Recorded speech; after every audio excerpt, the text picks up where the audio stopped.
예, 여러분 안녕하세요. 가족 상담 및 치료 5번째 시간입니다. 오늘 휴일인데요. 여러분 즐거운 나들이 하셨는지 모르겠네요. 예, 어, 가족 상담 및 치료 오늘은 보웬의 다세대 가족 치료를 바로 들어가도록 하겠습니다. 여러분 보웬 지금 사진에 보이는 사람이 보웬이고요. 가족 치료의 역사에서 이 보웬은 정말 굉장한 인물입니다. 다세대 가족 치료자인 보웬은 가족의 그 정서 과정이 세대를 관통하면서 지속되고 이전 세대에서 제대로 정리되지 않은 그 미해결된 그런 문제가 다음 세대에 넘어가서 문제를 일으킨다고 그렇게 보았습니다. 그가 보는 가족은 정서적인 단위이며 가족원은 가족이라는 정서적 장 안에서 반응하는 정서적 자극의 복합체라고 봤습니다. 본인의 가족을 제대로 보려면 한 걸음 뒤로 물러나는 것이 필요해요. 따라서 치료의 목표도 여러 세대를 관통하는 가족의 정서적 과정을 이해하고 특정 가족원의 분화를 통해 가족체계의 변화를 성취하는 것이 바로 치료의 목표로, 그런 것을 치료의 목표로 두었습니다.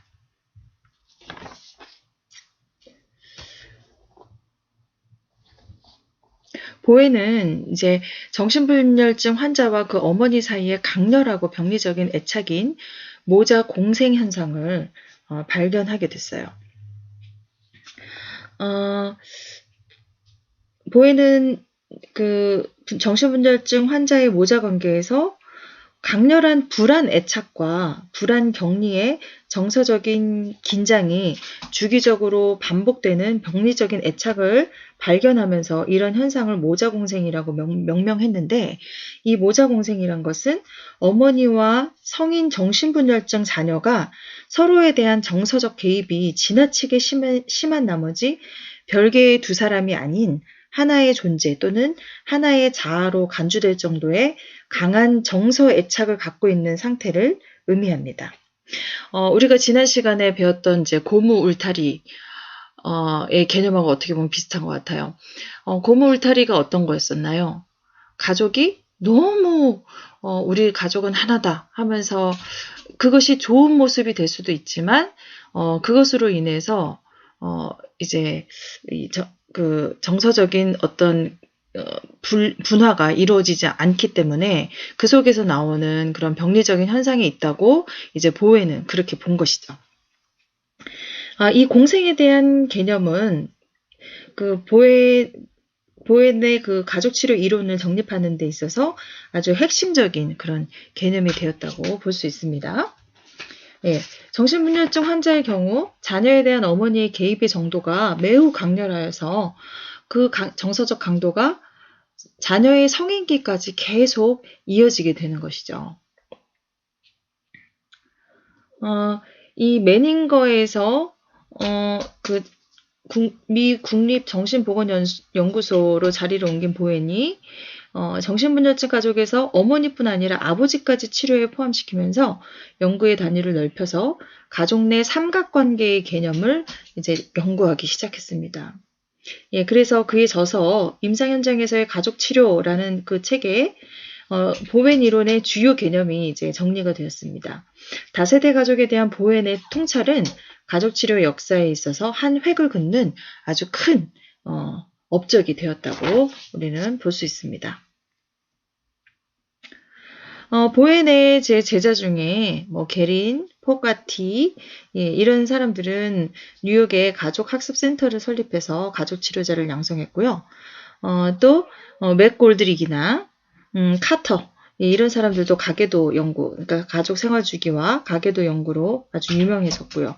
그리고 맥 골드릭과 카터 등의 여성 제자는 스승인 보웬의 주요 개념인 자기 분화나 융합 등 이런 것이 좀 가부장적이고 남성 중심이라고 이렇게 비판하기도 했지만 결과적으로는 보웬의 이론을 더욱 확장시키고 성과 문화 측면에서 균형 잡힌 이론으로 발전시키게 되었습니다.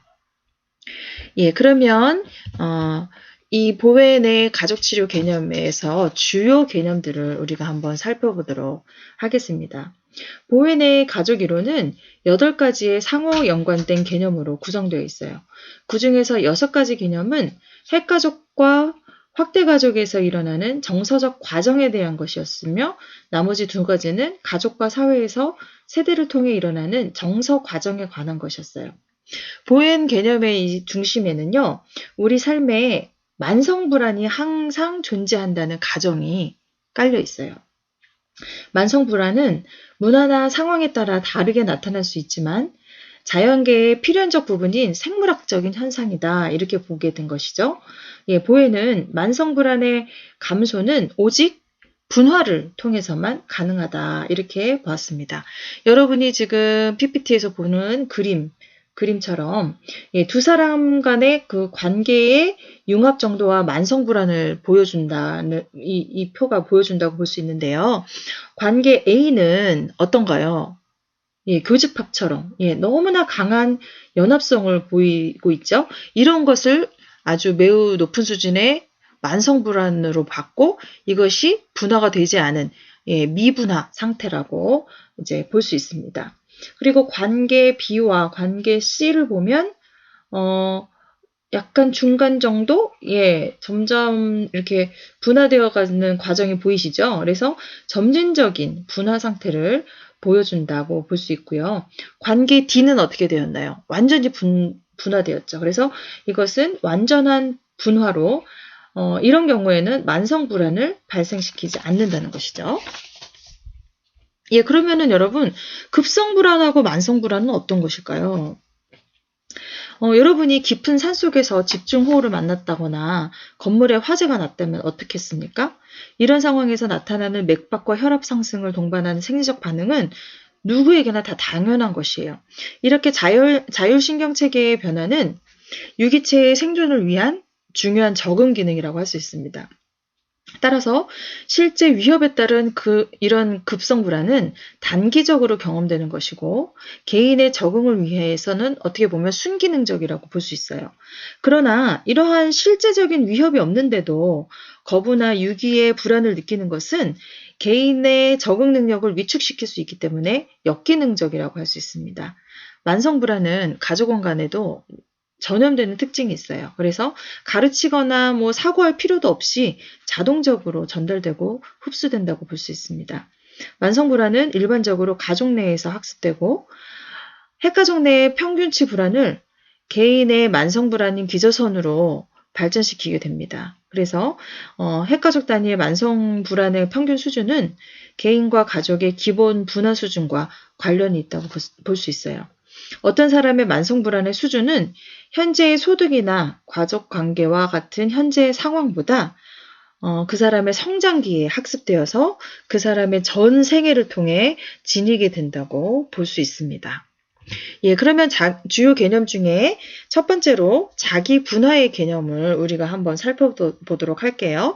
자기 분화의 개념은 우리 보웬의 이론에서 굉장히 중요한 개념입니다. 연인 관계나 부모 자녀 관계 또는 다른 어떤 정서적 관계든 자세히 들여다보면 모든 상호작용에 입각한 관계의 성격은 정적인 관계라기보다는 역동적인 평형 상태에 가깝다고 볼 수 있습니다. 이러한 관계 균형을 유지하기 위해 관계 안에서 서로 조절하면서 체계의 역동적인 특성을 만들어낸다고 볼 수 있습니다. 자기 분화는 보웬의 핵심 이론이에요. 핵심 개념으로 개인이 타인이 아닌 자신만의 방식에 따라 기능하는 것을 배우는 과정이라고 할 수 있습니다. 자기 분화는 그래서 정신내적인 개념인 동시에 대인관계적인 그런 개념으로 정신내적으로는 사고와 감정을 분리할 수 있는 능력을 의미하고요. 대인관계적으로는 자신과 타인 사이의 분화를 의미한다고 볼 수 있습니다. 보웬은 미분화 가족 자군이라는 개념을 제시했는데요. 이것은 무슨 뜻이냐면 온 가족이 감정적으로 한 덩어리가 되어서 정서적으로 함께 고착되어 있는 상태를 의미하는 것이에요. 이런 가족은 너무나 지나치게 가까움 때문에 상대에 대한 정서적 반응이 높고 상대방을 불편하게 만듦으로써 결과적으로 상호 거부를 초래할 수 있다는 것이죠. 여러분, 가족이 너무 하나여서 여러분이 모든 일을 하는 것에 있어서 모든 가족의 간섭을 받는다고 생각해 보세요. 그러면은 그것이 나중에는 너무 힘들고 불편해서 뛰쳐나가게 되겠죠? 그렇게 되면서, 분리가 일어나는데, 이것은, 그러니까 뭐 가출을 한다든지 뭐 이런 식으로 해서 완전 정서적인 단절이 일어나는데, 너무 정서적으로 가까이 붙어 있는 것도 분화가 안 된 미분화 가족이지만 이렇게 정서적으로 단절이 되는 경우도 어떻게 보면 그 당시에는 떨어져 있는 것 같이 보이지만 그 상태 또한 미분화된 그 가족 자아분으로 볼 수 있습니다. 예. 그래서 자신과 다른 관점을 가진 사람을 비난하거나 관계체계에서 등을 돌려 정서적 연결을 끊는 행위, 그리고 스트레스 상황에서 기능이 현저히 저하되는 상태 등은 모두 분화 능력이 떨어지기 때문이에요. 그래서 자기 분화란 어떤 수준의 상태를 의미하기보다 원가족의 정서적 혼돈에서 자유로워지는 과정으로 정의될 수 있으며 개인의 기능 수준이나 인간적인 성숙도와 직결되는 그런 개념이기도 합니다. 그러나 분리와 독립성을 강조하는 분화의 개념은 이제 남성 또는 서구 중심의 편협된 사고다. 예, 이런 이유로 페미니스트 치료자와 동양권의 치료자에 의해서 비판받기도 했다고 합니다. 예, 그리고 또한 정서적 프로그래밍. 예, 보에는 자기 분화를 개념화함에 있어서 뇌의 정서적인 그런 기능에 주목했어요.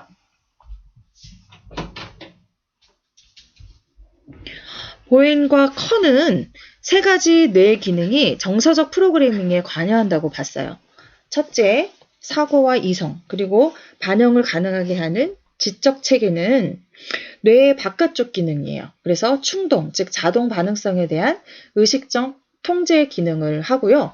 두 번째로 정서 체계. 이 정서 체계는 진화 초기에 발달한 중뇌에서 관장하고요. 주관적이며 본능적이고 자율신경계와 관련된 그런 기능을 하고 있어요. 정서체계는 관계체계를 좌우하는 그런 힘을 가지고 있고 세포와 신경과정을 연결하는 그런 기능을 하고 있습니다. 세 번째로는 감정체계. 예, 이 감정체계에는 지적체계와 정서체계를 연결하는 그런 기능을 하는 거예요. 그래서 이는 충동적이며 자동반응적인 감정이 대뇌피질에 입력된 정서적 기능 양상이라고 할 수 있어요. 예, 그런데 이 자기분화 정도는 개인의 지적 체계를 정서 체계와 구분할 수 있는 능력을 반영하는 것이에요.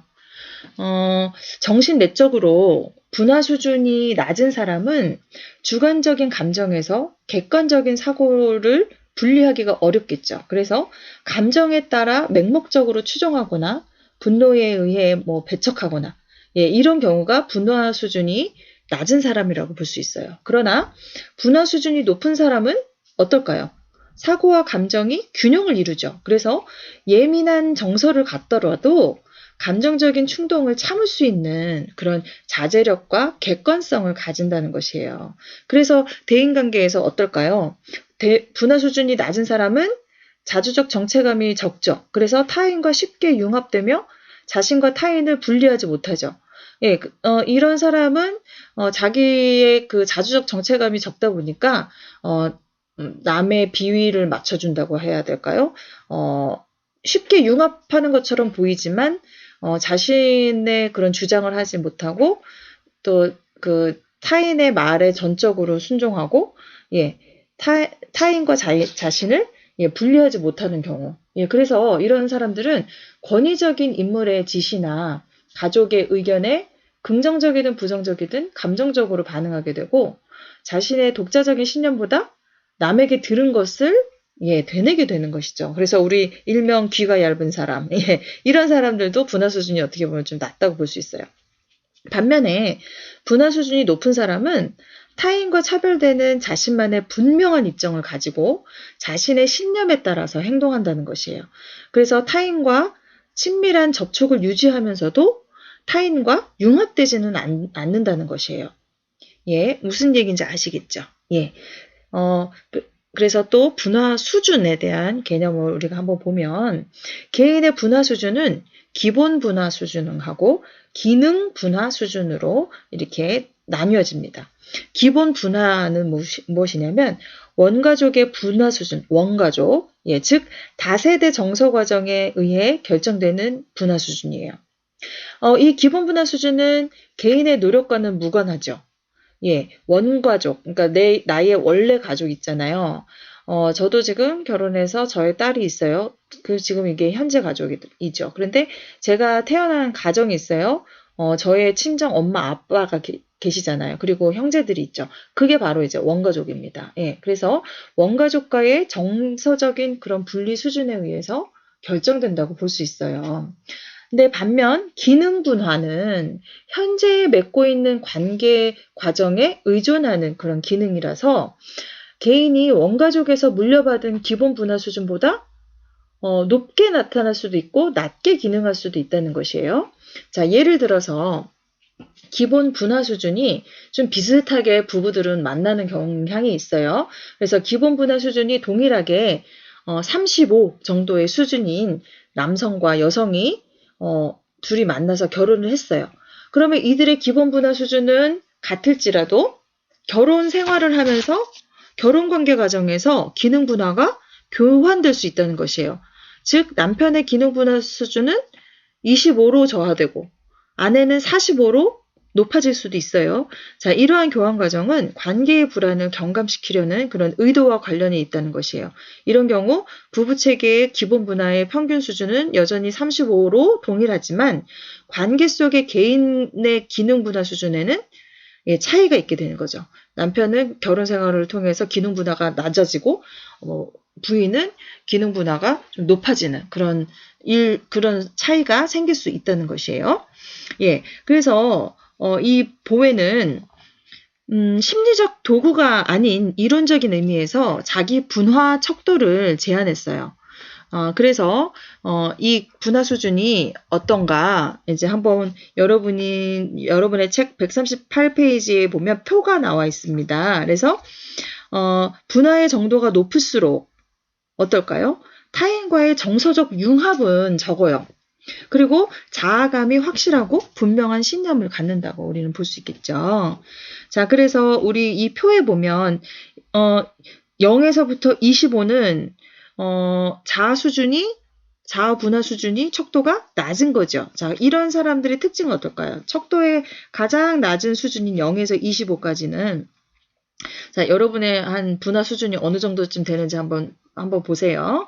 0에서 25 정도까지는 척도의 가장 낮은 수준으로 감정과 사고의 융합이 너무 심해서 삶이 온통 감정에 의해 지배되는 거예요. 이들은 타인의 인정을 받기 위해서 개별성을 희생하고 스트레스 상황에서 쉽게 역기능적이 되는 것이에요. 그래서 타인의 인정을 막 받으려고 하는 그런 사람들, 그리고 모든 일에 있어서 감정에 의해서 지배되는 경우들, 이런 분들은 분화 수준이 아주 낮은 수준이라고 볼 수 있습니다. 그런데 25에서 50인 정도, 25에서 50, 이것도 좀 낮은 수준이죠. 그렇지만 이분들은 안정에 대한 기본적인 욕구가 있으며 갈등을 회피합니다. 그래서 타인을 기쁘게 하려고 노력하며 의존적이고 자율적 능력이 부족합니다. 독립적으로 결정에 이르거나 문제를 해결하는 능력이 별로 없는 경우예요.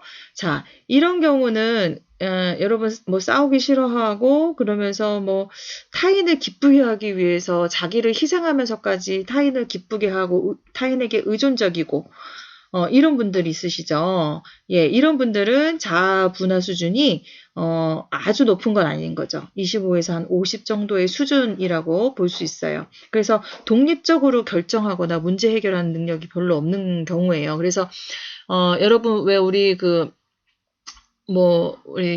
선택 장애, 우리 이렇게 얘기하잖아요. 뭔가를 결정할 때 결정 장애이신 분들 있죠. 그러면서 굉장히 타인의 눈치를 보고, 타인에게 막 맞춰주려고 하는 그런 분들, 이런 분들은 원가족에서, 이런 것을 배웠을 수가 있어요. 그래서, 나의 분화 수준이 한 이 정도 된다 하는 분들은 나의 원가족에서의 패턴들을 한번 잘 살펴보면 좋을 것 같아요.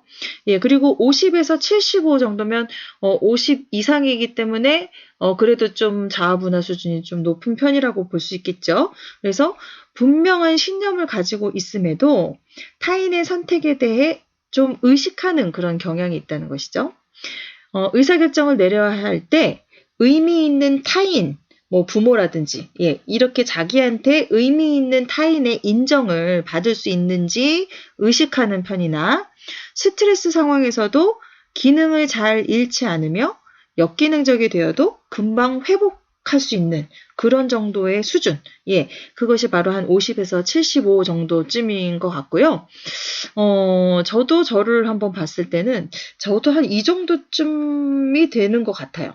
타인의 선택에 대해서 의식하는 경향은 좀 있지만 그래도 의사결정할 때 좀 제 의미 있는 타인의 인정 받을 수 있는지, 예, 그런 거 좀 저는 좀 의식하는 편인 것 같아요.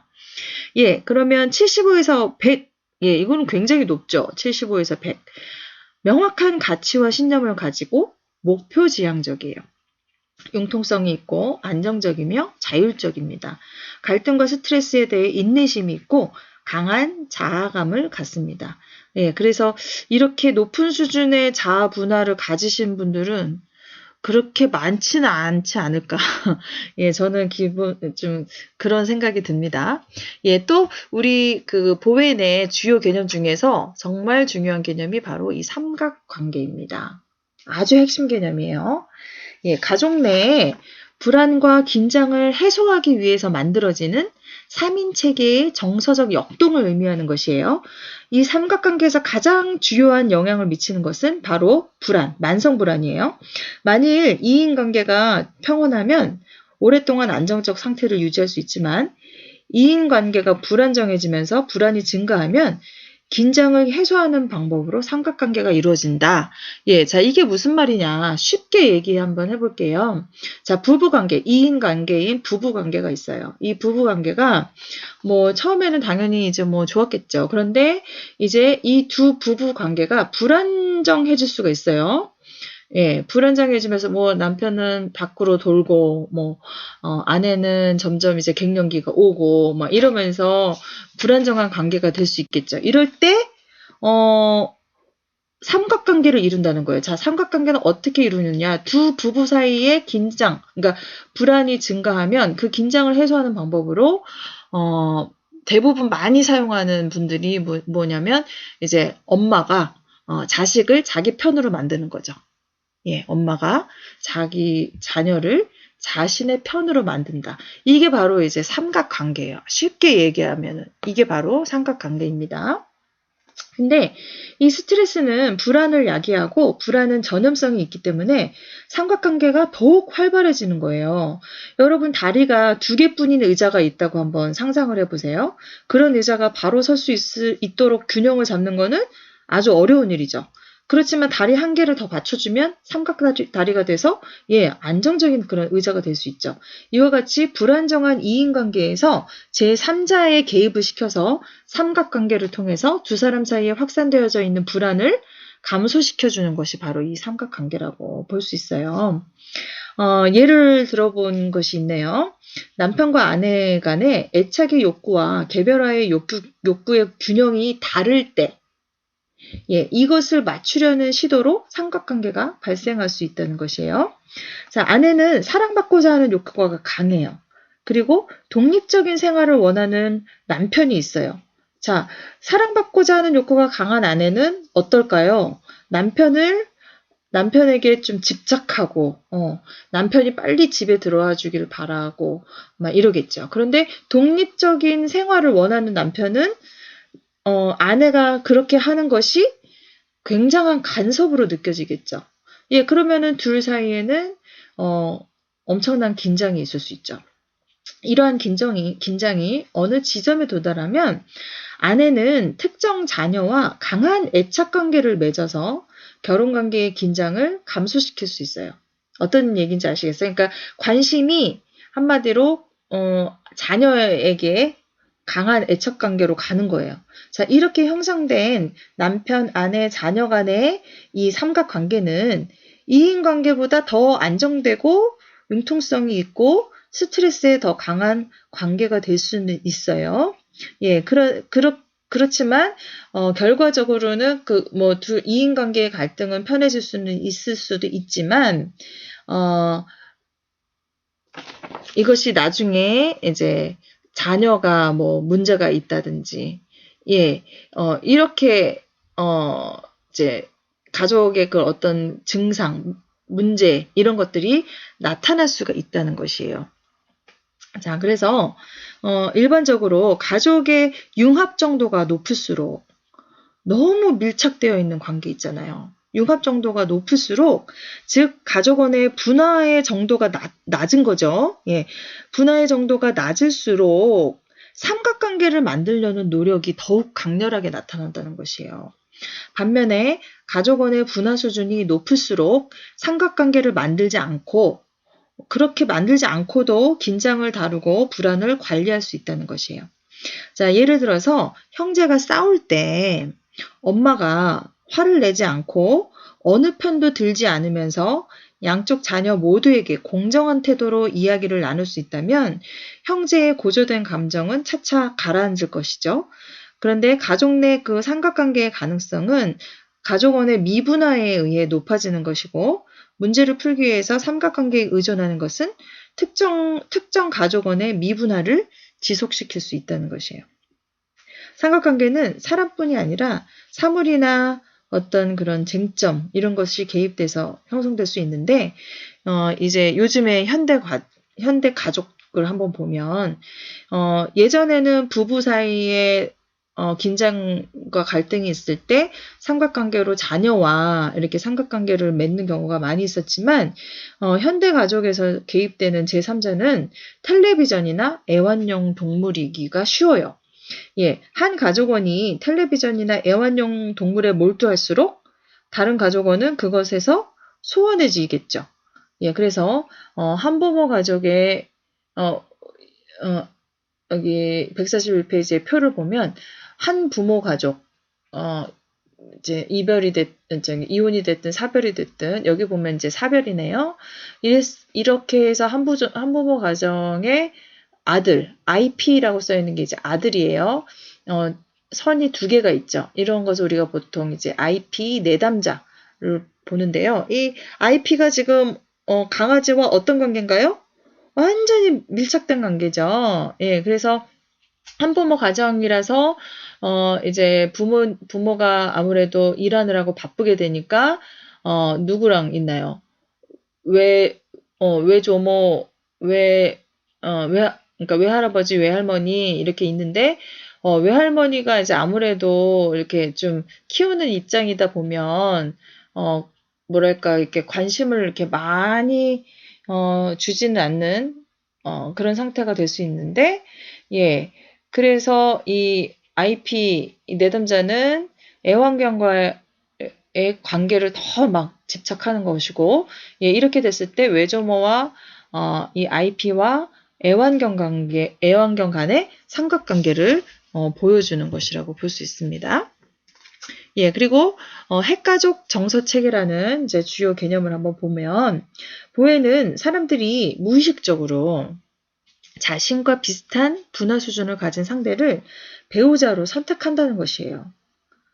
이것은 연애에서 결혼에 이르는 과정에서 두 사람이 이성적으로 자신들의 관계를 심사숙고하기보다는 거의 무의식적으로, 그 무의식적인 수준에서 자동적으로 이루어진다는 것이에요. 그래서 정신분석학에서 보면 전이에 해당된다고 이렇게 볼 수 있습니다. 그래서 각 배우자는 자신의 원가족에서 겪은 경험을 서로에게 전이함으로써 상대가 나와 아주 잘 맞는 사람이다 하는 그런 느낌을 받게 된다는 것이에요.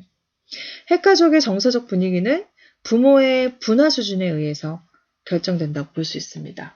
그래서 부모가 원가족에게서 이룬 분화 수준에 따라서 핵가족 내의 정서 분위기가 결정되고, 이는 다시 가족 간의 기능에 영향을 미친다고 볼 수 있어요.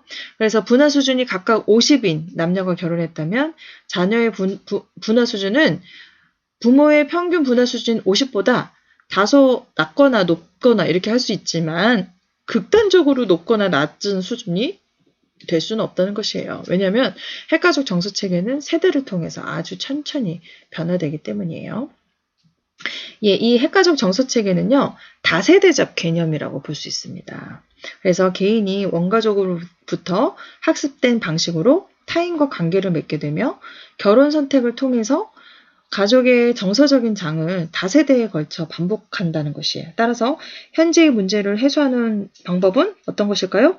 예, 개인의 원가족과의 상호작용을 변화시키는 것이다. 예, 이렇게 얘기하고 있습니다.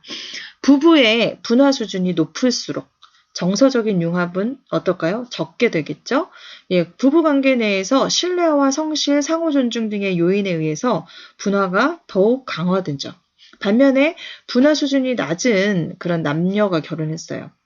그렇게 가족을 이루게 되면 상대에 대한 감정적인 의존 욕구가 크게 되겠죠. 그러면 상대를 만족시켜주지 못할 때 불만과 두려움이 오히려 고조되죠. 그래서 이렇게 미분화된 가족이 싸우거나 관계가 멀어지게 되면 가족의 불안 수준이 높아지면서 배우자나 자녀에게 신체적, 정신적, 사회적 문제가 증상으로 나타나게 된다는 것이에요.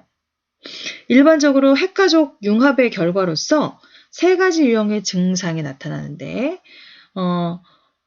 배우자의 신체적 또는 정서적인 역기능, 그리고 만성적인 결혼 갈등, 자녀의 역기능이 발달될 수 있다는 것이에요.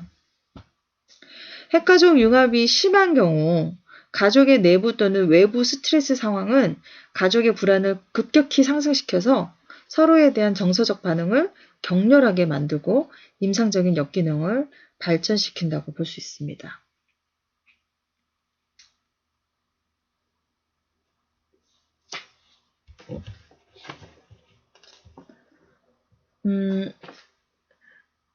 한번 다시 더 볼까요? 자, 배우자의 역기능을 다시 한번 보자면 가족의 불안이 한쪽 배우자에게 지나치게 치중되어 흡수될 때 그 배우자에게 우울증이나 두통 등의 만성적인 신체적 또는 정서적 역기능이 초래될 수 있어요.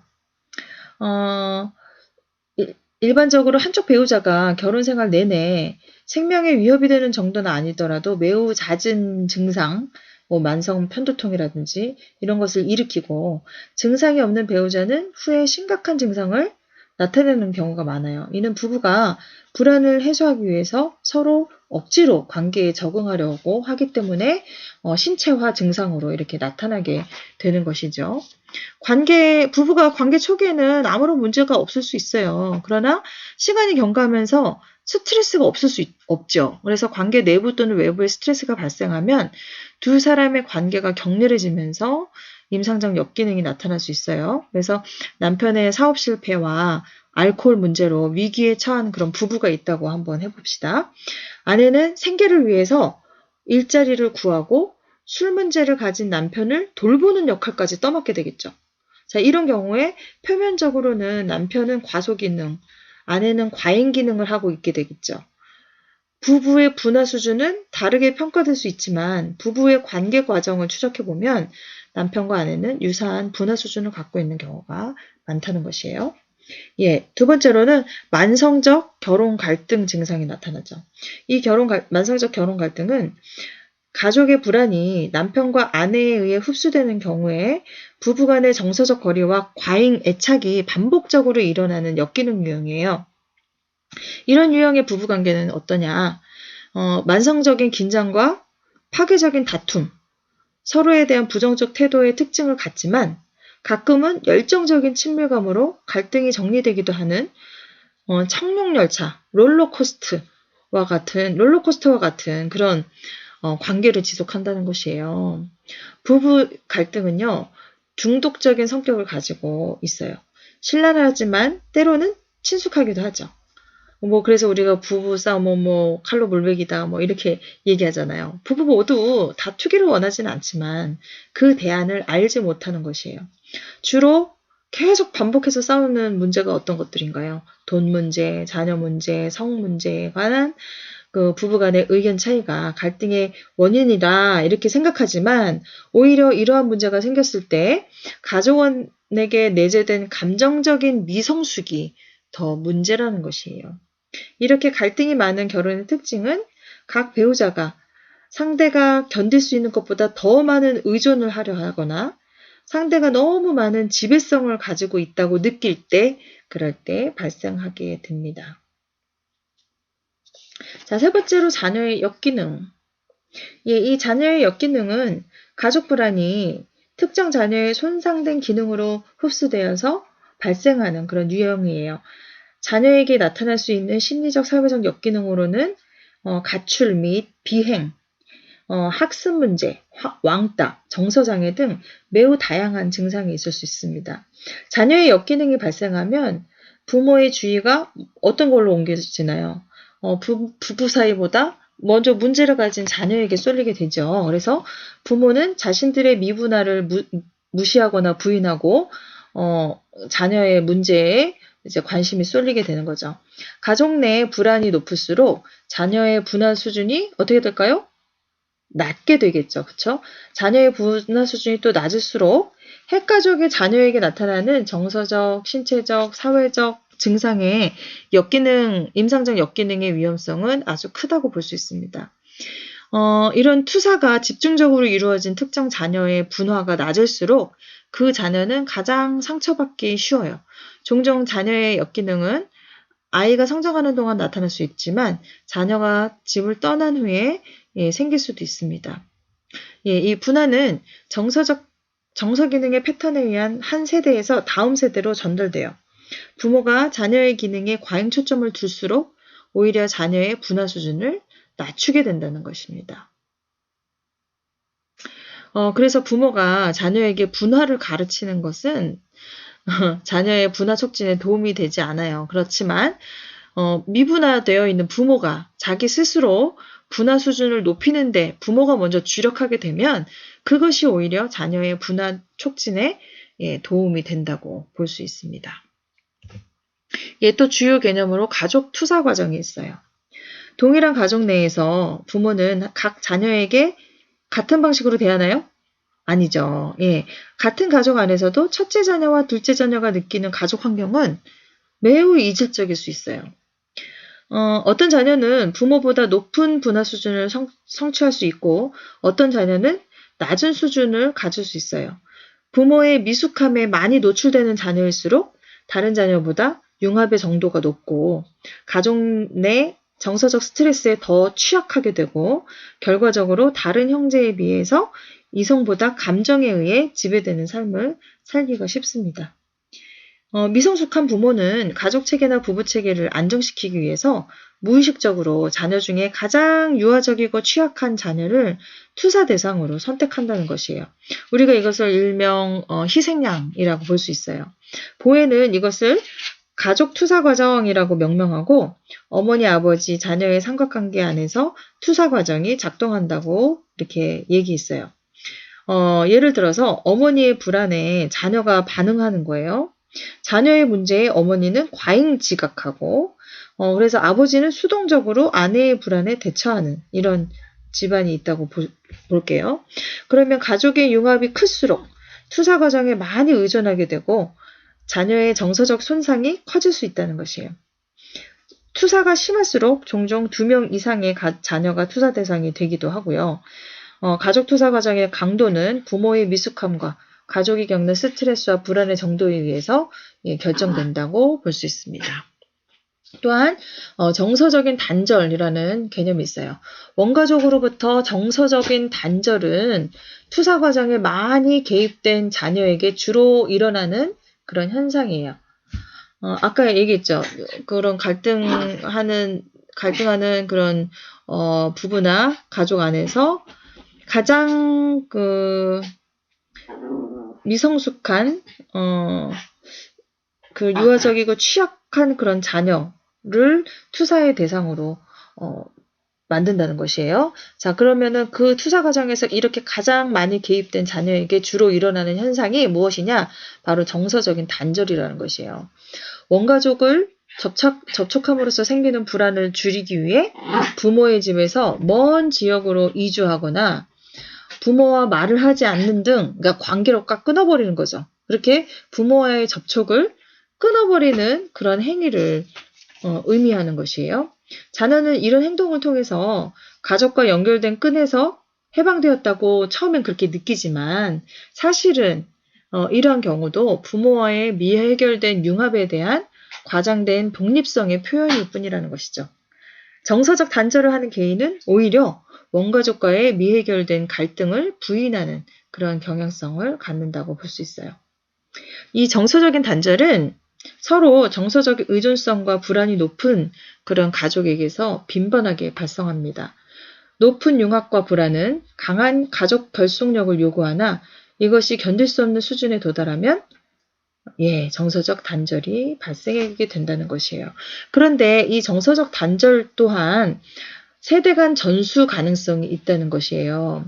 그래서 조부모와 부모 세대에 정서적 단절이 있었다면 부모와 자녀 세대에도 단절 가능성이 높아요. 정서적 단절을 피할 수 있는 방법은 원가족과 접촉하고 분화를 촉진함으로써 원가족과 그 미해결된 애착을 해소할 때 이것이 이제 정서적 단절의 문제를 해결할 수 있다는 것이죠. 또한 다세대 전수 과정 이라는 주요 개념이 있습니다. 여러 가족 치료 이론 중에서 보헨의 이론이 가장 폭넓은 관점을 가졌다고 하는 이유는 뭐냐? 개인이나 관계의 역기능을 여러 세대의 전수 과정 맥락에서 살펴보기 때문이에요. 보헨은 정신분열증을 비롯한 여러 가지 개인과 핵가족의 적응력 손상은 다세대 전수 과정의 결과로 발생한다고 봤어요. 예를 들어서 두 가족에서 가장 분화 수준이 낮은 두 사람이 결혼했다고 가정을 한번 해봅시다. 보헨의 예측대로라면 이들은 투사의 결과로서 부부보다 더 낮은 분화 수준인 자녀를 갖게 될 것이에요. 이런 과정이 여러 세대에 반복되다 보면 각 세대에서 점진적으로 불안과 융합에 취약한 개인이 양산되겠죠. 그래서 특정 세대에서 이러한 전수 과정이 느려지거나 유지될 수는 있지만 짧게는 3, 4세대, 8, 9세대에 걸쳐서 만성 알코올 중독이나 조울증, 강박증, 정신분열 등의 역기능을 유발하는 수준에 이르게 된다는 것이에요. 따라서 개인의 질병은 개별 환자의 경계를 넘어서 그들을 둘러싼 관계 과정의 증상으로 간주된다는 것이에요. 예를 들어 정신분열증은 가족의 정서적 체계의 혼란을 의미하는 것이죠. 정신분열증을 가진 사람의 형제, 고모, 삼촌, 사촌, 그리고 조부모는 비록 정신분열이 아니라 할지라도 적응력이 매우 손상된 상태일 가능성이 높다는 것이에요. 한 가족 안에서 특정 임상 증상이 빈번하게 발생하는 것은 단순히 유전적인 요인 때문만이 아니라 취약성을 결정짓는 정서 과정 때문이라고 볼 수 있다는 것이에요. 예를 들어서 할아버지가 60대에 처음 조울증, 그러니까 조울증이 뭔지 알죠? 경조증, 막 기분이 업됐다가 우울증, 아주 기분이 다운되는 것이 계속 반복이 되는 것이 조울증이죠. 근데 이 조울증이 이제 할아버지한테 발생이 된 거예요. 그런데 아들의 세대는 건너뛸 수도 있지만 손자가 20대 때 조울증이 할아버지랑 비슷하게 또 생길 수 있다는 것이에요.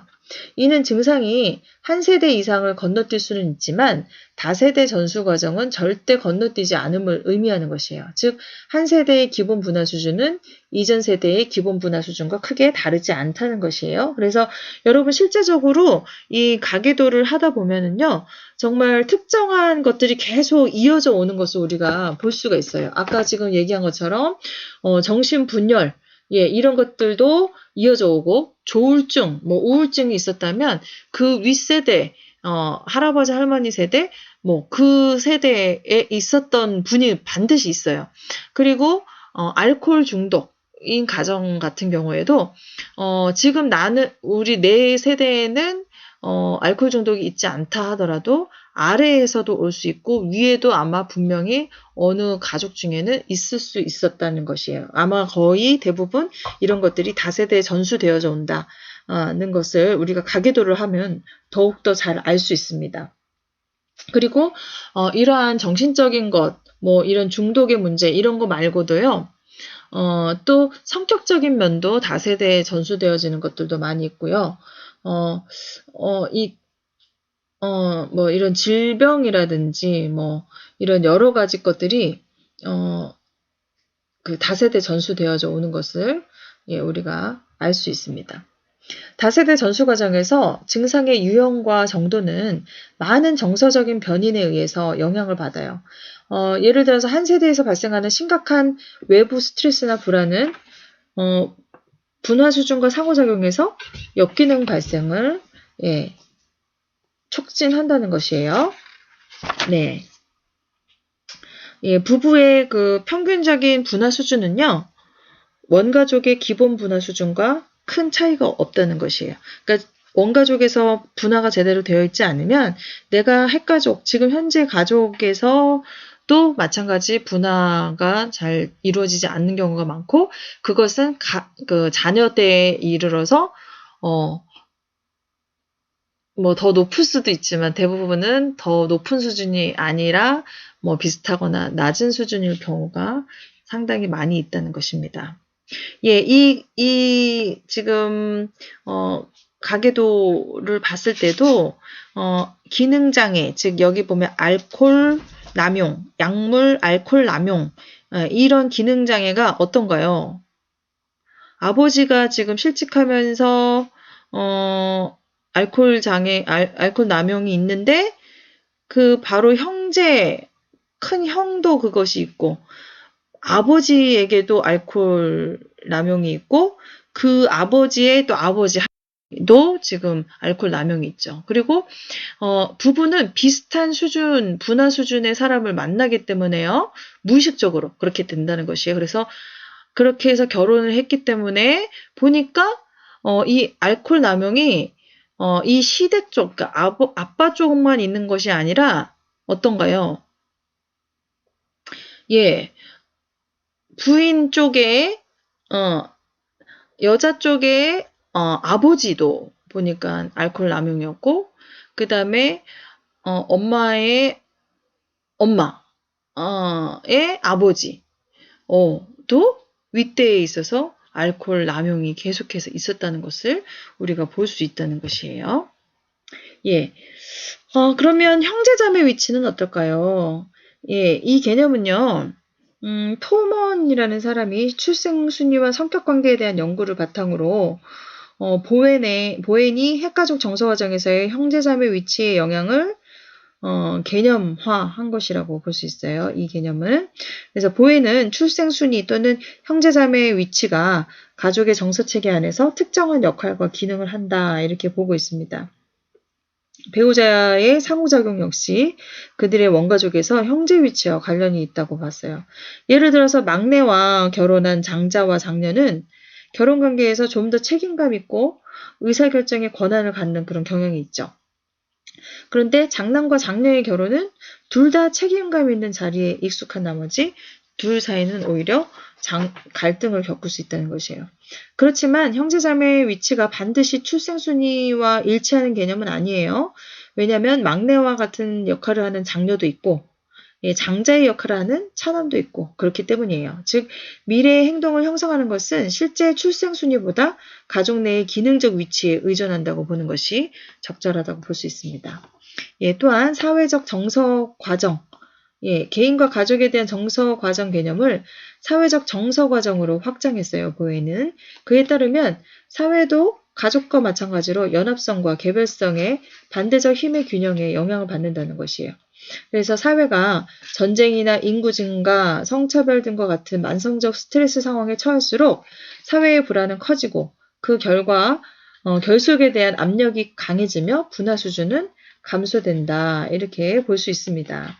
이 사회적 정서 과정의 개념을 우리나라의 상황에 한번 적용해 본다면 우리가 지난 세기 동안에 우리 사회가 겪은 많은 외상적인 사건들이 있었어요. 뭐 강점 통치라든지 6.25 전쟁이라든지 또 급격한 경제 발전, 민주화 항쟁, IMF 금융위기, FTA와 같은 세계화 이러한 일련의 스트레스원이 사회의 긴장 상태를 증폭시켰을 것이고 이런 스트레스원은 급격한 사회 변화를 초래하면서 사회 구성원들의 불안을 증가시켰을 것이에요. 이것은 강한 사회적 융합을 초래할 수 있었다는 것이죠. 그래서 사회에 팽배되어 있는 획일성에 대한 압력과 이질적인 것에 대한 강한 배타성 이런 것들도 이러한 맥락으로 이해될 수 있다는 것이에요. 예, 이러한 스트레스의 상호작용을 통해서 증가된 만성 불안은 어린 세대에 있어서는 학교폭력, 왕따 등의 현상, 중년 세대에서는 자녀에 대한 비정상적인 교육열, 심각한 음주문화, 부동산 투기 등 사회적 역기능 발생에 일조했다고 볼 수 있습니다. 예, 치료 목표 및 치료 과정을 우리가 한번 살펴보도록 할 건데요. 예, 보엔의 치료 목표 및 치료 과정을 우리가 한번 살펴보도록 하겠습니다. 보엔 가족 치료의 핵심은 여러 세대를 통해 반복되고 있는 가족 과정과 구조를 파악해서 원가족에게서 자기 분화를 높여 가족 체계를 변화시키는 것이 바로 치료의 목표라고 볼 수 있습니다. 여기서 가족 과정이란 정서적 충동에 속박된 그런 반응성을 의미하고요. 구조는 맞물린 가족 내의 삼각관계를 의미하는 것이에요. 다세대 정서체계에 퍼져 있는 만성 불안 유형에서 벗어나기 위해서는 가족 원의 불안을 경감시키고 자기 분화를 촉진하여서 삼각관계에서 벗어나도록 해야 하며 그것이 바로 보엔 가족치료의 목표라고 볼 수 있습니다. 자, 그래서 두 가지를 여러분이 치료 목표로 보시면 돼요. 자, 불안을 감소하기 위해서 자기 분화, 원가족에서의 자기 분화를 촉진하고 삼각관계에서 탈삼각화가 바로 이 보엔 치료의 핵심적인 치료 목표라고 볼 수 있습니다. 자, 그러면 치료 과정은 어떻게 되는가 한번 보면은 보엔의 모델은요. 내담자에 의해서 제시된 임상적 문제가 어떤 것이든 간에 가족의 분화 수준을 높이기 위한 궁극적인 목표를 달성하기 위해서 치료 과정, 아래와 같은 이제 치료화 과정, 지금 PPT에서 보는 것처럼 가계도를 중심으로 가족 평가, 그리고 가계도를 중심으로 개인력, 핵가족력, 확대 가족력 순서로 진행되는 가족 평가 첫 번째 단계라고 볼 수 있고요. 두 번째로는 개인 대상 치료, 그 다음 부부 대상 치료인데요. 가족 평가에서 이제 치료의 단위는 주로 개인이거나 부부가 되겠죠.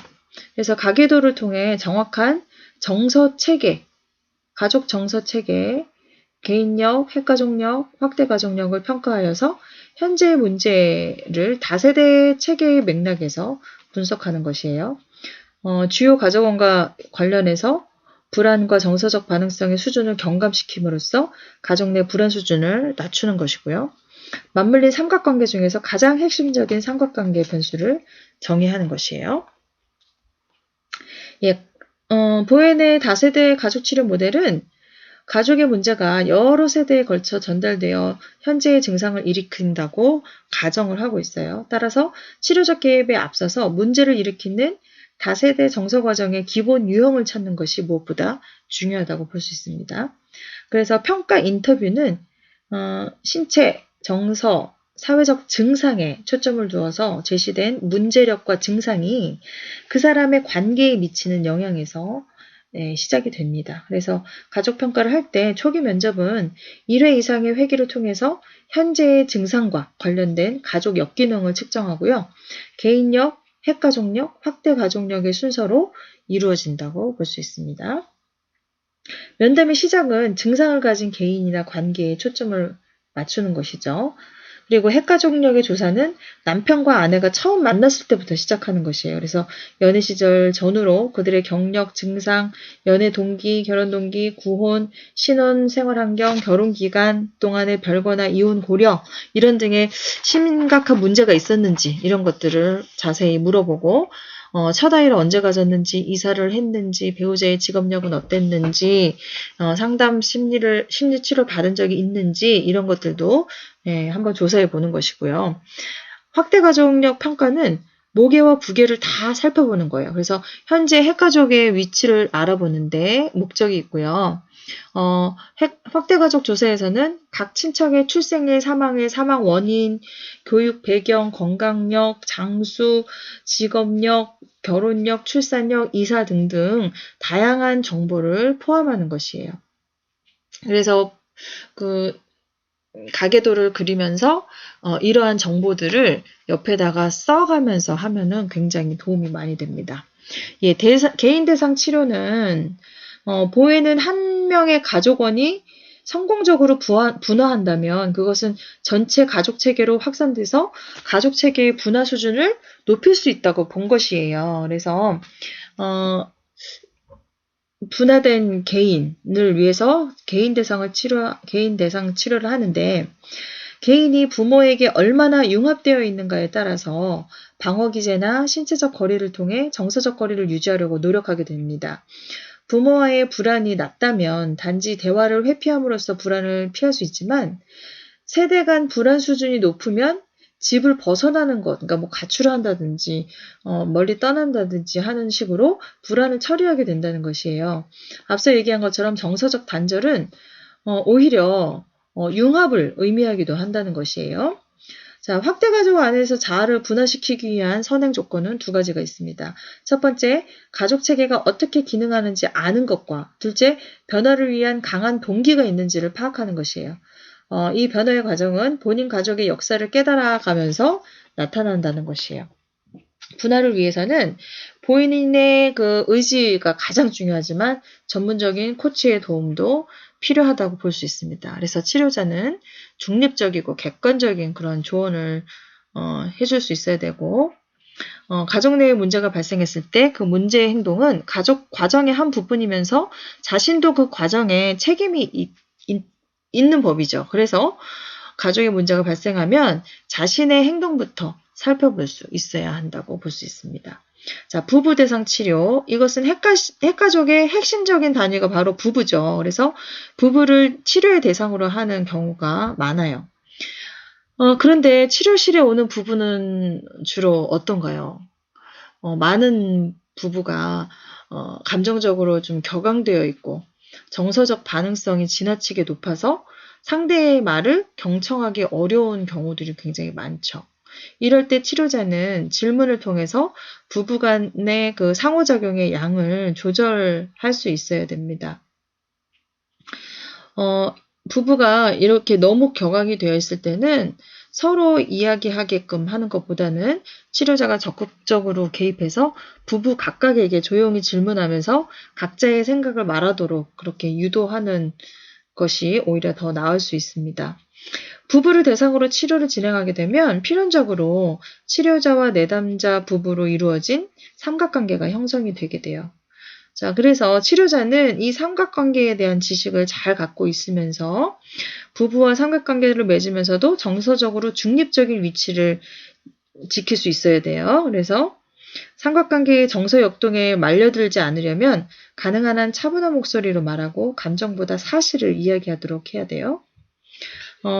이렇게 하는 과정에서 탈삼각화가 이루어질 수 있도록 하는 것이 바로 이제 치료자의 역할이죠. 그런데 만일 부부의 정서적 격앙이 좀처럼 가라앉지 않는다면 부부를 따로 만나서 개별 치료 회기를 갖는 것이 오히려 도움이 될 수 있습니다. 예, 지금 했던 이야기들이 바로 여기 있습니다. 예, 치료자의 역할은 그럼 어떨까요? 치료자는요, 치료자의 자기 분화 수준이 내담자의 자기 분화 수준보다는 높아야 되겠죠. 그쵸? 그리고 가족으로부터 탈삼각관계로 남아서 중립성을 유지할 수 있어야 돼요. 그리고 나의 입장의 모델이 되어서 내담자가 자기 입장을 취할 수 있도록 도와야 된다는 것이에요. 여러분, 그래서 이 보엠 모델에서 치료자는 객관적인 태도를 중요하기 때문에 치료자를 코치 또는 컨설턴트로 비유합니다. 네, 그래서 코치는 어떤가요? 가족원을 조용히 보조하는 능동적인 전문가로서 가족원의 말을 경청하고 그들의 정서적 반응성을 통제하는 그런 역할을 하는 것이죠. 이 치료 목표인 가족원의 분화와 불안의 감소를 성취하기 위해서 치료자는 가족에게서 탈삼각관계로 남아서 중립관계를 유지해야 되는데, 이렇게, 상담을 하다 보면 가족 정서 체계에 융합되거나 갈등적 삼각관계가 될 수도 있어요. 이런 것이 개입되지 않도록 주의해야 되고, 차분하게 객관적인 태도를 지키기 위해서 노력해야 돼요. 자, 여러분 여기서 I 포지션, 나의 입장, 시범을 보이고 표현하는 그런 모델이 되라 이렇게 나와 있는데 내담자도 자기 입장을 취할 수 있도록 그렇게 돕는 역할을 해주는 거예요. 치료자가 주체성 있는 자기 입장을 가질수록 가족도 자신의 입장을 분명하게 하게 되죠. 그래서 치료자가 부부 중 한쪽 편을 들지 않으면서도 양쪽과 접촉을 유지한다면 각 배우자의 분화 수준이 어떻게 될까요? 높아지겠죠. 이인관계가 안정화되면 치료자가 아웃사이더로 회귀하면서 탈삼각화가 이루어진다고 볼 수 있습니다. 자, 치료 기법은 바로 가계도입니다. 자, 최소한 3세대에 걸친 표식을 통해 문제를 폭넓게 진단하는 그래프 타입의 도구라고 볼 수 있습니다. 예, 원가족과의 융합 문제, 미분화 문제, 핵가족 정서체계, 정서적 단절, 삼각관계 등을 가족과 함께 탐색하게 해주는 것이 바로 가계도예요. 그래서 가계도에 여러분 기호를 한번 보시면 이제 여러분도 한번 여러분 가족의 가계도를 한번 그려보실 건데요. 남성은 네모로 표시합니다. 그리고 여성은 동그라미로 표시합니다. 그리고 출생일, 사망일, 예, 43년도에 태어나서 75년도에 돌아가셨을 때, 예, 그런 식으로 표현해 줄 수 있고요. 사망은 X 표시로 표시합니다. 그래서 우리가 중간중간에 보면 네모 안에 X, 동그라미 안에 X로 되어 있는 것들 있잖아요. 예, 이런 것들은 사망한 경우예요. 그래서 여기 밑에 보면 자연 유산됐을 때는 까만 동그라미로 표시하고 인공 유산되었을 때는 예, X 표시로 이렇게 표시하죠. 네, 그리고 환자로 여기는 사람, 중심 인물. 그래서 이거를 IP라고 얘기하죠. 예, 이 중심 인물은 선을 하나 더 긋는 거예요.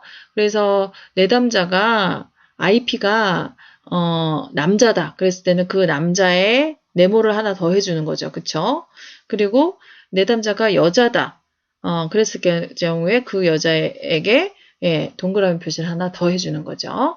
예, 그리고 결혼을 했을 때는 이렇게 이어져 있는 그런 표시를 하는 거예요.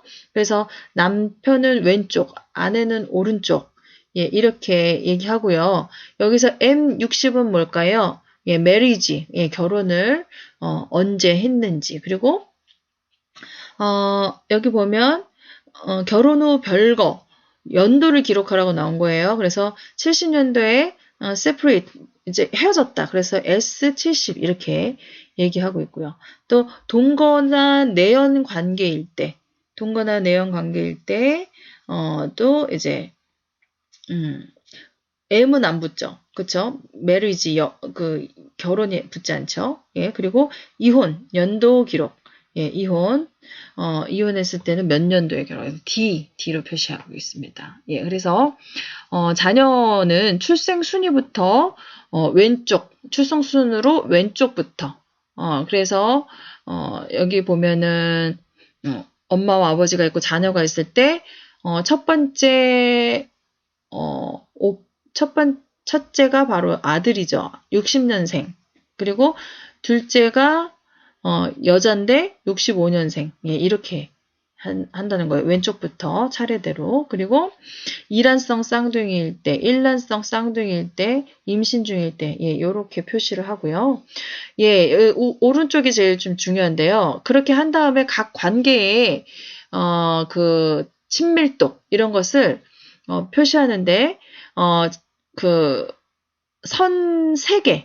선 3개면은, 거의 뭐 삼겹줄이죠, 삼겹줄. 예, 이거는 친하다 못해서 친밀하다 못해서 너무나 밀착된 관계. 예, 그래서 정서적으로 전혀 분화되지 않은 융합된 관계들을 바로 이렇게 표시합니다. 그래서 이게 세 줄이 절대 좋은 건 아니에요. 그쵸? 그러나 이런 관계인 분들이 굉장히 많죠. 예. 그래서 밀착된 관계는 이렇게, 세 줄. 그리고 친밀한 관계는 너무 세 줄까지는 아니고 두 줄. 예. 그리고, 소원한 관계. 소원한 관계는 이렇게 점점점점 한 표시로 하고, 갈등 관계는, 예, 여러분 이렇게 지그재그 선으로 표시합니다. 그리고 이별 또는 단절된 관계는 이렇게 단절 표시 있죠. 예, 그렇게 하면서 날짜, 이렇게 연도 이런 기록을 나타내면 좋고요. 그 다음에 융합된 갈등 관계. 예, 예, 이것은 아까 밀착된 관계에다가 거기에 플러스 갈등 관계가 같이 있는 거예요. 그래서 말하자면 애증의 관계? 예, 이런 것들이 바로 융합된 갈등 관계라고 볼 수 있습니다. 예, 그래서 이런 가계도 기호를 이제 기본으로 해서 여러분이 한번 여러분의 가계도를 이따가 한번 써보시기 바래요. 자, 예, 치료 기법을 다시 한번 이제 더 살펴보자면 보헤나파는 기법보다도 가족 체계가 어떻게 작동하는지 개념을 이해하는 것을 훨씬 중요하게 여기는 것이에요. 그래서 보헨 치료자들은 가계도나 과정 질문을 통해서 가족 과정을 파악하는 데 관심을 뒀고요. 특정 기법을 사용하는 데 크게 치중하지는 않았어요. 보행 치료 기법은 주로 질문이나 과제를 사용하는데 내담자의 정서나 행동의 변화에 초점을 두기보다는 내담자의 인지적 자각을 촉진하고 삼각관계를 벗어나도록 유도하는 것이 많다는 것이에요. 저도 처음에 이 가족 그 치료를 배우면서 이 보헨의 그 가계도를 제가 한번 그려보고 우리 가족을 다세대 전수되어지는 것이 어떤 것들이 있는지, 예, 이것을 남편의 가족, 저의 가족, 그리고 우리 가족의 이제 핵가족이 이루어졌잖아요. 그것이 자녀에게, 예, 이렇게, 어떻게 전수되어져 왔는지, 예, 이런 것들을 살펴보면서 저는, 이해하지 못했던 남편의 그런 행동, 이런 것들을 제가 이해하는 그런 하나의 계기가 됐어요. 정말 인간적으로는 절대 이해할 수 없었던 그런 것들을 제가 가계도를 하면서 가족 치료를 배우면서 정말 이해할 수 있는 그런 계기가 됐다는 것이에요. 그래서 이 가계도는 뭐 어떤 특별한 그런 기법이 있는 것이 아니라 이것을 통해서 자신에 대한 것을 그리고 가족에 대한 것을 인지적으로 자각하는 것을 촉진하고 그리고 서로가 삼각관계가 아직까지 있다면 그것을 탈삼각화 시키는 것이 바로 이제 보행 가족치료의 그런 목표이면서 기법이라고 볼 수 있겠습니다. 예, 그래서 가계도는 이런 다세대적인 정서체계가 현재의 핵가족과 개인의 기능에 중요한 영향을 미친다고 봤기 때문에 이런 치료기법으로 최소한 3세대에 걸친 표식을 통해서 문제를 폭넓게 그렇게 진단하는 그런 그래프적인 그런 방법을 사용했습니다. 예. 그리고 가계도는 가족의 그런 세대를 통해서 저변에 흐르는 정서 과정의 역동을 검토할 수 있게 해줄 수 있을 뿐만 아니라 가족과 함께 탐색할 수 있는 여러 가지 가설이 나올 수 있는 그런 유용한 도구라고 볼 수 있어요. 예를 들어서 원가족과의 융합 문제, 그리고 미분화 문제, 핵가족 정서체계, 정서적 단절, 삼각관계 등의 그 보행의 개념이 이 가계도를 통해서 나타난다고 볼 수 있습니다.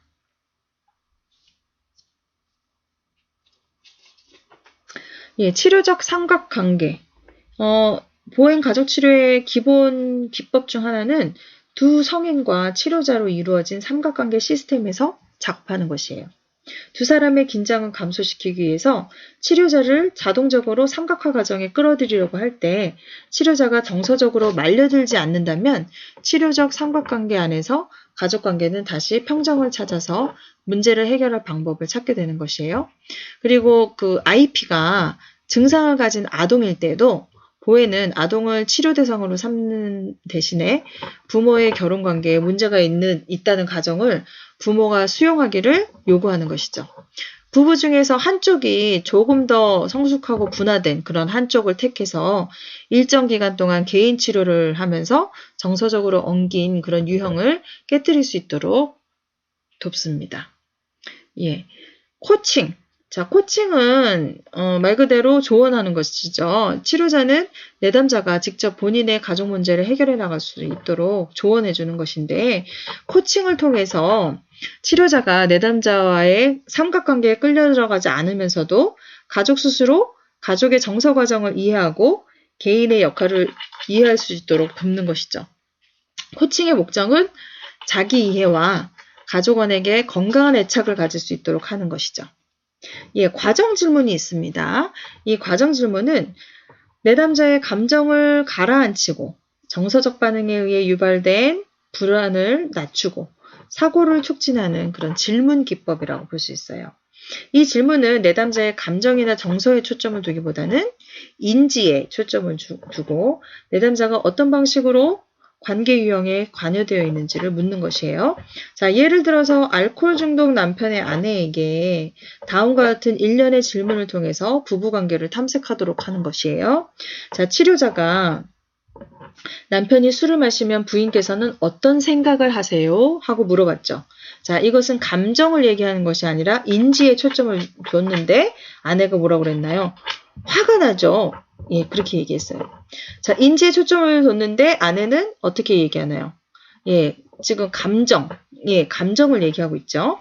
치료자가 다시 남편이 술을 마시는데 부인이 한 역할은 무엇인지 아십니까? 예, 이것을 한번 생각해 보게 하는 것이죠. 예, 그랬더니 아내가 모르겠는데요. 그랬어요.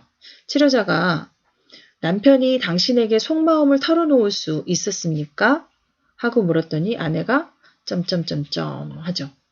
예, 만약에 남편이 아내에게 속마음을 털어놓을 수 있을 정도의 그런 친밀한 관계였다면 남편이 술을 그만큼 마시지 않을 수도 있다는 얘기죠. 그렇죠? 이와 같은 질문 과정을 통해서 치료자는 내담자 부부가 부부 과정에서 일어난 일에 대해서 스스로 자각하게 만드는 것이죠. 그래서 상황을 개선하려면 본인이 어떤 역할을 해야 하는지에 대한 통찰을 할 수 있도록 도와주는 것이에요. 그래서 지금과 같은 그런 상담 현장에서도 아내에게 이런 과정 질문을 통해서 내가 남편이 나에게 솔직하게 속마음을 털어놓을 수 있게끔 내가 그렇게 하지 않았구나 하는 것을 자각하게 되는 것이에요. 그래서 내가 이제 앞으로는 남편이 술을 마시지 않게 하려면 내가 남편의 속마음을 잘 들어주고 공감해줘야 되겠다 하는 것을 알게 되는 것이죠. 제 마지막으로 나의 입장 기법이 있습니다. I 포지션, 내 입장 취하기 기법은 개인이 자신의 감정보다 이성에 기초한 입장을 가지는 것을 의미하는 것이에요. 예, 그래서 감정적인 반응을 하기보다는 자기 입장을 이성적으로 밝힐 수 있도록 돕는 것이에요.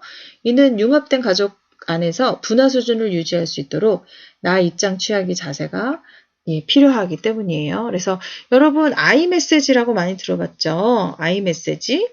예, 여기 보면은 얘가 나왔어요. 상대방의 행동 보면서 막 이제 속이 터져요. 그러면 뭐라고 남편이 예를 들어서 휴일에 나를 좀 도와줬으면 좋겠는데 늦게까지 자는 거예요. 그걸 보면은 속이 터지죠. 그랬을 때 이렇게 얘기하면 you 메시지예요. 당신은 왜 이렇게 게을러? 이렇게 얘기하게 되면 I가 아니라 you, 당신이 주어가 됐죠. 당신은 왜 이렇게 게을러? 그러면서 게으르다는 비난과 비판이 들어가죠. 이런 얘기, you 메시지에 우리는 굉장히 많이 익숙해져 있는데요. 당신, 너가 주어가 돼서 이렇게 비난하고 비판하는 메시지를 you 메시지라고 얘기합니다. 그런데 이것을 I 메시지로 바꾸면 I 포지션, 나의 입장으로 바꿔서 할 때는 당신이 나를 도와줬으면 좋겠어. 이렇게 부드러운 부탁으로 얘기를 해주는 거죠. 나는 자기가 조금 일찍 일어나서 나를 좀 도와줬으면 좋겠어.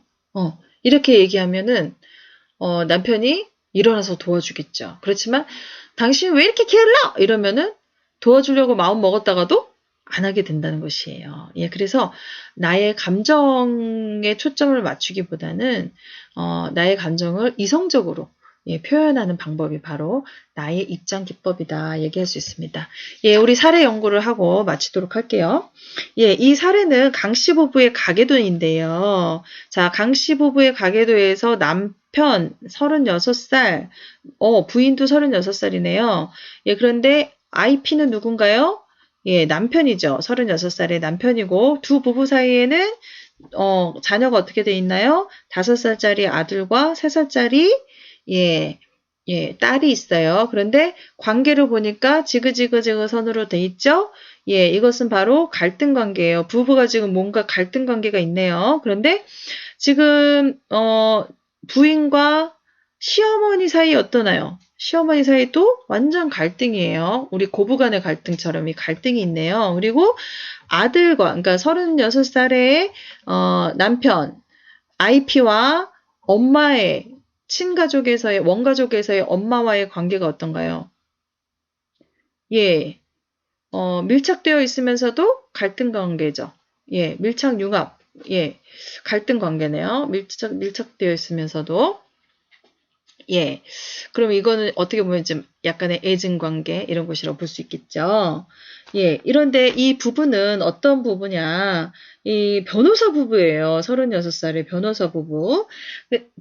아내도 남편도 다 변호사예요.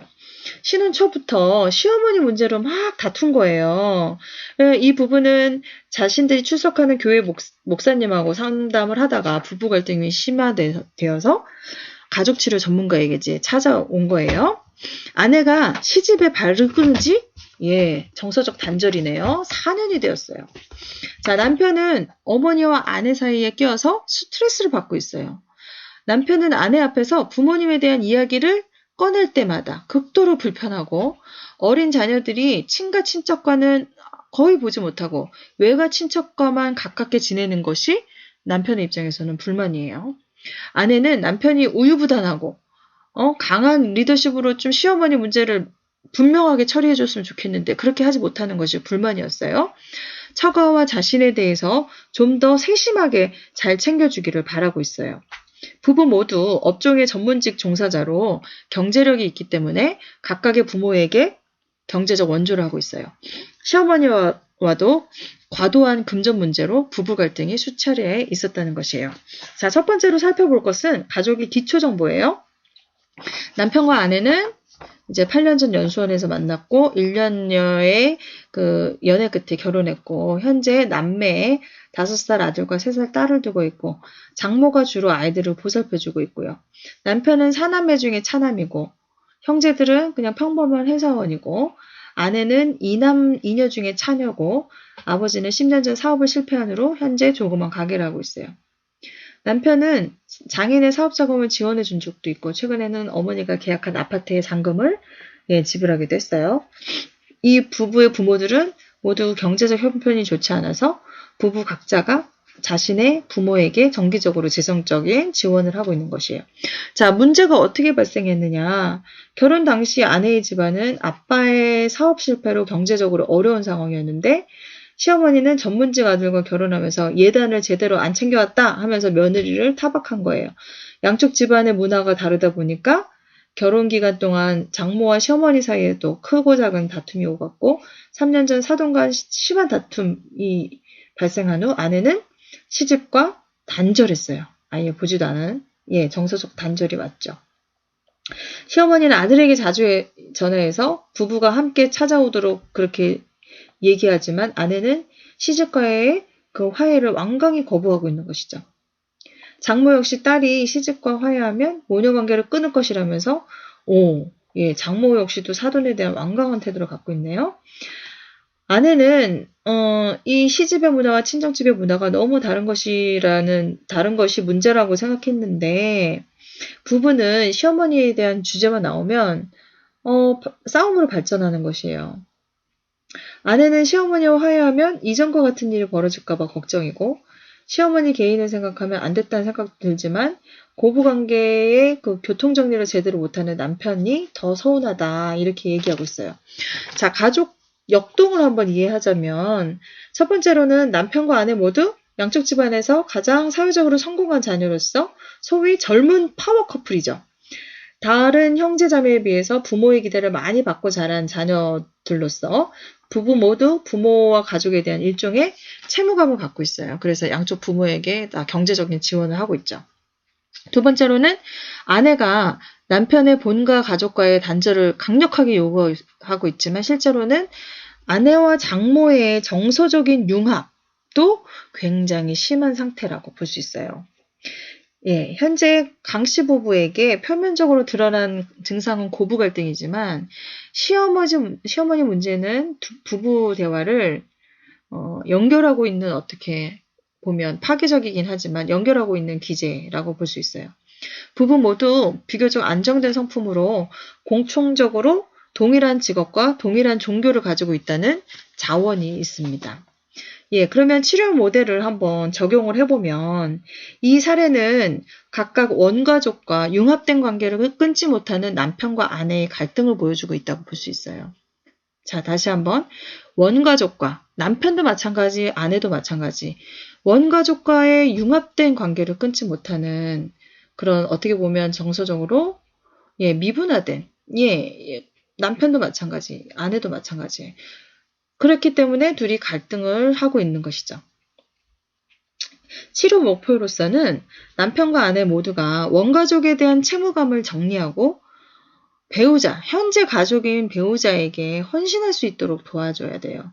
이를 위해서 첫째, 가계도 원가족 분석을 통해서 아내가 친정어머니와의 밀착관계를 정리하고 친밀한 부부 하위체계를 정립하도록 격려해야 되고요.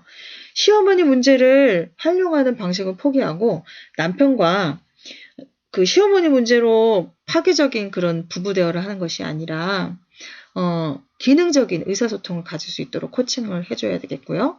또 남편은 역시 원가족에서 습득한 대처 방식을 포기하고 표현력 증진과 강한 리더십을 가질 수 있도록 두 부부의 대화법 그리고 남편도 그런 자기를 표현할 수 있도록 그렇게 도와줘야 되겠고 또 부부가 호소하는 시집과 친정집의 서로 다른 문화의 쟁점을 단점이 아닌 이 가족의 장점으로 변환하여서 그 자원으로 활용할 수 있도록 하는 것이죠. 치료적 개입은 마찬가지로 부부를 대상으로 가계도 작업을 하는 것이죠. 그래서 부부가 다세대의 정서 과정의 맥락에서 현재의 문제를 바라볼 수 있도록 보고 또 관계에 대한 통찰을 갖도록 그렇게 유도를 해주는 것이에요.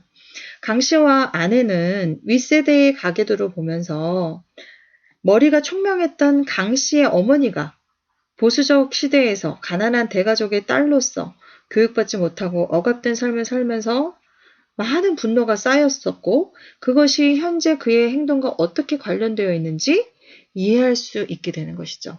자, 여기서 보면 아내와 그 시어머니 사이의 고부 갈등이 굉장히 심하잖아요. 그런데 가계도 작업을 하면서 보니까 시어머니가 이해가 되어질 수 있다는 것이죠.